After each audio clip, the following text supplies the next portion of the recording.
හාමුදුරුවනේ මට අදත් බණ කතාවක් කියලා දෙන්න.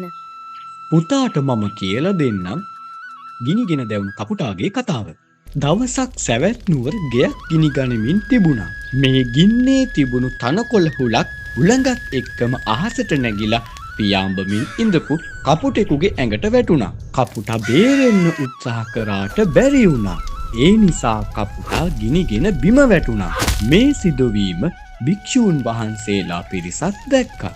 මේ පිරිස බුදුරජාණන් වහන්සේ මුණ ගැසිලා මේ කපුටා එසේ ගිනිගෙන වැටීමට හේතු වූ పూర్ව කර්මය අසා සිටියා. ඉතින් බුදුරජාණන් වහන්සේ මේ භික්ෂූන් වහන්සේලාට මේ කපුටා ගිනිගෙන වැටීමට සිදු වූ කර්මය ගැන පැහැදිලි කරා. පෙර භවයකදී මේ කපුටා ගොවියෙක් වෙලා ඉපදිලා ඉඳියේ.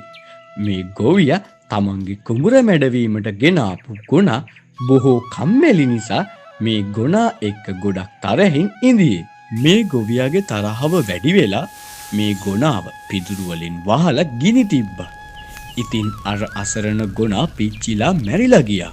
මේ ගොවියා කරගත්තු පාපය නිසා අපා දුක් විඳින්න සිදු වුණා. අවශේෂ කර්ම ලෙස මේ පස්වන වතාවට තමයි මේ වගේ කපුටෙක් වෙලා ගිනිගෙන මිය ගියේ. පුතාට පේනව නේද?